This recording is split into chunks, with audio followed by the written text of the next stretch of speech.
추미애 장관은 이렇게 밝혔지요. 과연 누구의 공익인가요? 검찰은 제 식구 감싸기 위해 동영상 같은 결정적 증거를 외면하고 오히려 피해자를 탄핵하는 수사를 해 2번의 무혐의 처분을 함으로써 공소시효 다 놓쳤습니다. 출국금지 안되게 조력하고 출국금지 안된 정보도 흘려 위장 출국하려다 공항에서 긴급 출국 금지로 해외 도피가 좌초된 실질적, 사후적 범죄 피의자를 위해 시나리오를 재구성하고 법무부를 압수수색하는 것은 누구의 공익을 위함입니까? 라고 밝혔습니다. 자, 마치 윤석열 검찰의 행태에 대한 판결문 같지 않습니까? 차규근 법무부 출입국 외국인 정책본부장은 다음과 같이 밝혔습니다. 언론에 보도된 사안이 중대해서 사회적 이목이 집중될 것으로 판단되는 주요 인물 출국사항 등을 파악해 정보보고를 하는 건 출입국본부 상급자의 업무다. 검사장급 인사가 출입국 본부장을 맡았던 시절에도 똑같이 했던 업무 방식이다.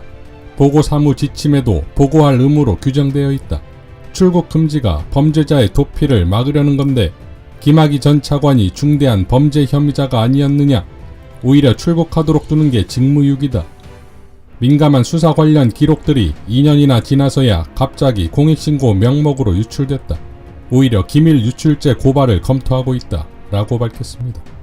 또한 당시 김학의 관련 회의에 윤석열의 최측근인 윤대진도 참석했었다며 이렇게 밝혔지요. 2019년 3월 15일 김 전 차관이 조사단 출석 요구에 불응하자 해외 도피 가능성을 제기한 뉴스가 쏟아졌다. 일주일간 4,000건 정도가 보도됐다.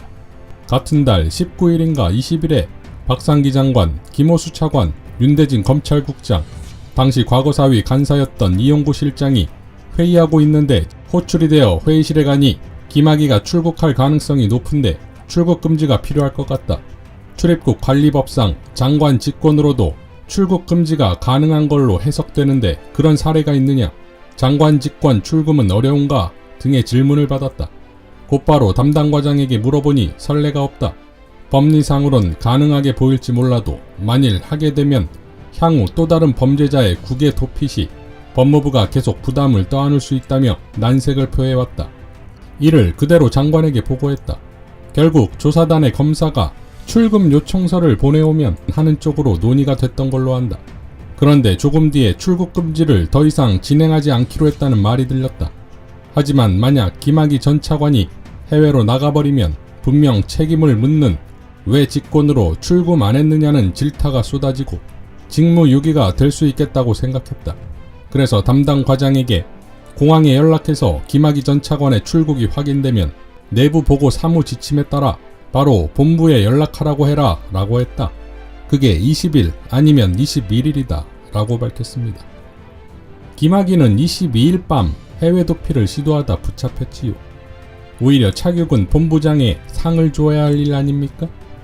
당시 대검 검찰국장인 윤대진도 회의에 참석했으니 대검 라인으로 보고가 되었을 것이고 이는 곧 문무일 검찰총장의 지침을 받았겠지요. 그렇다면 당연 윤대진과 문무일이 수사를 받아야 하는 것인데 왜 박상기 장관, 김호수 차관, 이용구 현 법무부 차관만 고발 대상이자 수사선상에 오른 것은 추미애 장관 측 인사라는 점일 것이고 그러니 보복수사다 이겁니다. 김용민 의원은 이렇게 밝혔습니다. 검찰이 검사의 범죄 혐의를 발견하면 공수처에 이첩해야 합니다. 김학의 출국금지 관련 사건은 과거사 조사단 검사에 대한 수사이므로 공수처가 출범한 이상 공수처로 이첩해야 합니다. 수사권이 없는 검찰이 수사를 강행해 위법수사 논란이 발생하지 않아야 하지 않겠습니까? 지금 수사도 김학의에 대한 위법수사라고 주장하는 것이니 자, 역시 김용민 의원이지요? 수사 절차가 위법하다고 주장하는 김학의 수사니 공수처로 이첩되어야 할 김학의 건을 수사하고 있으니 이 또한 위법이다 이겁니다. 어차피 말로는 들어먹질 않으니 추미애 법무부 장관의 수사주의권 발동이 또 내려져야겠지요. 퇴임하는 그날까지 매를 버는 윤석열 검찰입니다. 정세균 총리는 이렇게 밝혔습니다. 정부가 방역을 위해 언제까지나 자영업자와 소상공인의 희생만을 강요할 수는 없습니다. 극심한 피해를 본 자영업자를 위한 손실보상법이 필요합니다. 헌법 제23조 3항은 공공 필요에 의한 재산권의 수용, 사용 또는 제한 및 그에 대한 보상은 법률로서 하되 정당한 보상을 지급하여야 한다고 규정하고 있습니다. 이번 방역 지침으로 재산권의 제한을 당한 분들에게 헌법에 따른 정당한 보상이 필요하다는 것이 저의 생각입니다. 그러나 아직 이와 관련된 법 제도가 미비합니다. 이에 기재부 등 관계부처에 법 제도화에 대한 지시를 내렸습니다. 이제는 이런 상황에 대비를 위한 적절한 지원과 제도화 방안을 검토해야 할 때입니다. 이미 국회에서 여야를 막론하고 방역 조치로 인한 영업손실 보상과 지원에 대한 법안들이 발의되어 있습니다. 정부와 국회가 힘을 합쳐 신속한 입법이 이루어질 수 있도록 노력하겠습니다. 라고 밝혔습니다. 지난 20일 김용범 기재부 차관이 정세균 총리의 자영업자 손실보상제 법제화 지시에 대해 법제화한 나라는 찾기가 쉽지 않다 라고 발언하자 정세균 총리는 이 나라가 기재부의 나라냐 라며 호통을 쳤다지요. 금고지기가 금고주인이 되었다는 비판을 받고 있는 기재부는 법을 지들 마음대로 주무르는 검찰사법 적폐와 같이 국가의 재정을 마음껏 주무르는 적폐의 대상이 되고 있습니다. 그러니 검찰개혁, 사법개혁과 같은 금융개혁이 필요하겠지요. 이 선봉에 정세균 총리가 있다면 금융개혁판, 조국 장관, 추미애 장관이 된다 이겁니다. 이러한 국민적 신망은 결국 리더로서의 자격이 부여되는 것이고 이낙연의 지지율 폭락으로 제3의 후보로 대두되고 있는 정세균의 입장에서는 이낙연과 같은 호남 출신이자 육선 의원에 국회의장을 했고 국무총리이니 이낙연보다 내가 못한 것이 무엇인가 라는 생각을 할 수 있겠지요.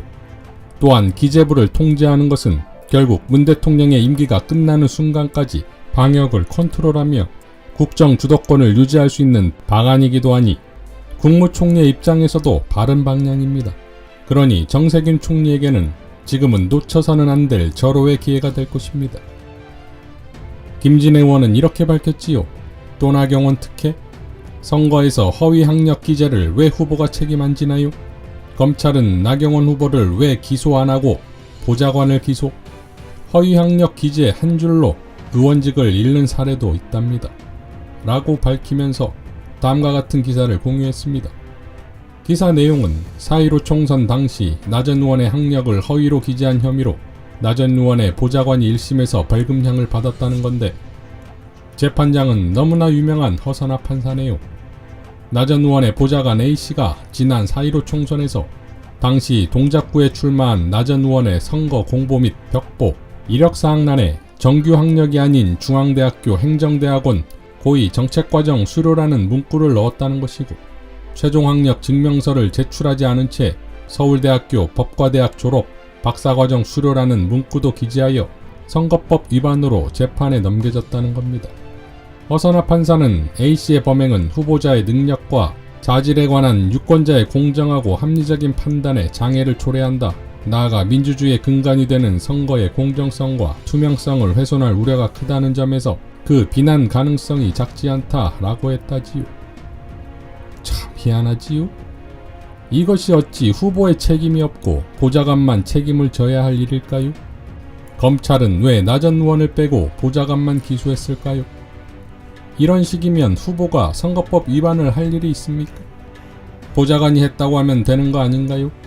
김진애 의원이 캐치한 이상 그냥 넘어갈 일은 없을 듯합니다. 서울시장 출마자로서의 검증을 위해서라도 이에 대한 해명을 유권자들은 받아야 할 것입니다.